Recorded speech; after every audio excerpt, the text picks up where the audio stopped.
வணக்கம். இன்றைய பதிவில் நம்ம பார்க்க போகிறது ஒரு sweet recipe. Instant mix GRB gulab jamun தான் செய்ய போகிறோம். இது வந்து 1 get 1 ஃப்ரீ போட்டிருந்தாங்க, அதை வாங்கிட்டு வந்தோம். இப்போ இந்த ஜிஆர்பி மாவு குலோப் ஜாமுன்ஸ் எப்படி செய்யுதுன்னு பார்க்கலாம். இப்போது இந்த வந்து குலோப் ஜாமுன் மிக்ஸ் பாக்கெட்டை பிரிச்சுட்டு ஒரு பவுலில் சேர்த்துக்கலாம்.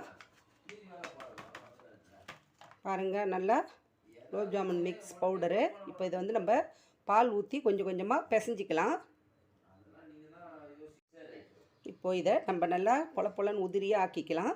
இப்போ இதில் நம்ம கொஞ்சம் கொஞ்சமாக பால் சேர்த்து ஸ்டிக்கியான பதம், கையில் ஒட்டுற அளவுக்கு நம்ம பதம் வரணும். அந்த மாதிரி இருந்தால் தான் வந்து நம்மளுக்கு கொஞ்சம் நேரம் ஊற விடும்போது நம்மளுக்கு கரெக்டான அளவு வரும். இப்போ இதுக்கு தேவையான அளவு காய்ச்சி ஆற வச்ச பால் இதில் போட்டு கலந்துக்கலாம்.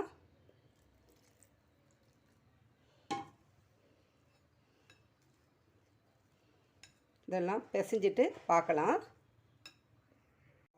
இப்போ பாருங்கள், இந்த மாதிரி ஸ்டிக்கியான பதம் கையில் தொட்டால் ஒட்டுற அளவுக்கு இருக்கணும். இப்போ நம்ம இதெல்லாம் வந்து சைடில் இருக்கிறதெல்லாம் இப்போ ஸ்பூனால் வழித்து விட்டுட்டு இதை வந்து மூடி ரெஸ்ட் கொடுத்துக்கலாம். இப்போ பாருங்கள், மாவு வந்து குலோப் ஜாமுன் மாவு நல்லா பிசைஞ்சு வச்சுருக்கோம். கொஞ்சம் ஸ்டிக்கியான பதத்தில் கொஞ்சம் மேலே நெய் தடவி வச்சுருக்கேன். இப்போ இது அப்படியே இருக்கட்டும். அதுக்கப்புறம் ஒரு பவுலில் பாருங்கள், ஒரு 400 கிராம் அளவு சர்க்கரை. இது வந்து இந்த பாக்கெட் பேக் சைடில் 800 கிராம் சர்க்கரை போட சொல்லியிருப்பாங்க. அவ்வளோ சர்க்கரை நம்ம போட்டோன்னா அந்த சுகர் சிரப்பு வீணாயிடும், மீதி மீந்துடும். அதனால் நான் 500 கிராம் போடலாம். நீங்கள் 1/2 கிலோ போடலாம். தித்திப்பு கம்மியாக வேணும், சிரப்பு ரொம்ப வேணான்னா நான் 400 கிராம் போடுறேன். எந்த கப்பில் எடுத்தனோ அதே கப்பில் ஒரு கப்பு தண்ணி ஊற்றிருக்கிறேன். இப்போ நம்ம அடுப்பை ஆன் பண்ணிக்கலாம். இப்போ அடுப்பை ஆன் பண்ணியாச்சு. சுகர் வந்து நல்லா கரைஞ்சி வரட்டும். நம்ம சுகர் சிரப்பு ரெடி பண்ணிவிட்டு நம்ம வந்து குலோப் ஜாமுன் உருண்டையாக உருட்டி எடுத்துக்கலாம். இப்போ இதில் வந்து கொஞ்சம் ஏலக்காய் தூள் சேர்க்குறேன். இது கொஞ்சம் ஃப்ளேவருக்காக சேர்க்குறேன். அப்புறம் ஒரு பிஞ்ச் அளவுக்கு குங்குமப்பூ சேர்க்குறேன். இது இருந்தால் சேர்க்கலாம், இல்லைன்னா ஸ்கிப் பண்ணிங்க. இப்போ சுகர் சிரப் நல்லா கரைஞ்சி வரட்டும்.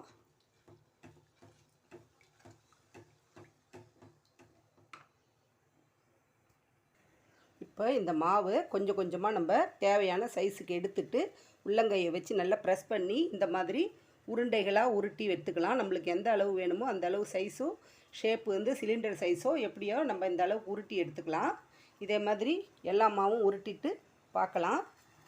இங்கே பாருங்கள், சுகர் சிரப்பு நல்லா கரைஞ்சி ரெடி ஆகிடுச்சு. இப்போ இதை நம்ம அடுப்பை ஆஃப் பண்ணிவிட்டு இது ஒரு புறம் இருக்கட்டும். பாருங்கள், உருண்டை எல்லாம் குலோப் ஜாமுன் மாவு வந்து நான் நல்லா உருட்டி வச்சுட்டேன். இப்போது கடாயில் கொஞ்சமாக எண்ணெய் ஊற்றிருக்கேன். நல்லா சூடு ஏறக்கூடாது, லைட்டாக சூடு ஏறினா போதும். சுகர் சிரப்பும் ரெடியாக இருக்குது. இப்போ நம்ம இந்த எண்ணெயில் உருண்டைகளை போட்டு பொரித்து எடுத்துக்கலாம். இப்போது எண்ணெய் லைட்டாக சூடாக இருக்கும்போதே நம்ம போட்டுடணும் உருண்டைகளை. அப்போ உருண்டைகள் மேலே எழும்பி தானாக வரும். நம்ம ஒன்று ஒன்றா இந்த மாதிரி எண்ணெயில் சேர்த்துக்கலாம். டிஸ்டர்ப் பண்ணாமல் எண்ணெய் கொள்கிற அளவுக்கு கொஞ்சம் கொஞ்சமாக நீங்கள் நெய்யில் கூட பொரித்து எடுத்துக்கலாம். நம்ம போட்ட உருண்டைகள்லாம் வந்து எண்ணெய் சூடேறி தானாக வந்து மேலே எழும்பி வரும்.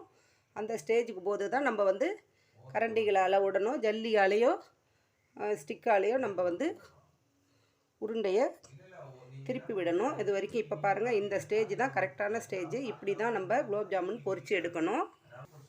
இப்போ பாருங்கள், இங்கேயே தானாகவே அதுவே எழும்பி வந்துடுது. நம்ம கொஞ்சமாக இது பண்ணி விட்டால் போதும். நல்லா கலர் வந்து வர்ற அளவுக்கு, எல்லா பக்கமும் செவந்து வர்ற அளவுக்கு நம்ம பண்ணிக்கலாம். இப்போது நம்ம உருண்டைகளை வந்து நல்லா இந்த மாதிரி கலந்து கொடுத்துக்கிட்டு எல்லாம் ஒரே கலராக வர்ற அளவுக்கு நம்ம பொரித்து எடுத்துக்கலாம். நம்ம போட்ட உடனே அடியில் போய் உட்காந்து அப்புறமா கொஞ்சம் கொஞ்சமாக மேலே எழும்பி வரும்.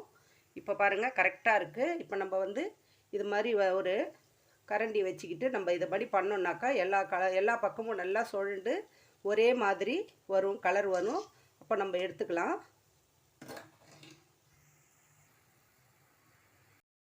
பாருங்கள், இப்போ நம்மளுக்கு இந்த ப்ரௌன் கலர் வந்துருச்சு, எல்லாமே ஒரே கலராக. இப்போ நம்ம இதை எடுத்துக்கலாம். வந்து பாகும் சர்க்கரை சிரப்பும் வந்து லேசான சூடில் இருக்கணும். இதையை நம்ம பொரித்து எடுத்து போட்டுக்கலாம். ரெண்டுமே சூடாக இருக்கக்கூடாது, ஏதாச்சும் ஒன்று ஆறி இருக்கணும். இப்போ இதை நம்ம எடுத்து சுகர் சிரப்பில் சேர்த்துக்கலாம். நல்லா அழகாக குண்டு குலோப் ஜாமுன் விரிசல் எதுவும் இல்லாமல் வந்திருக்கு பாருங்கள்.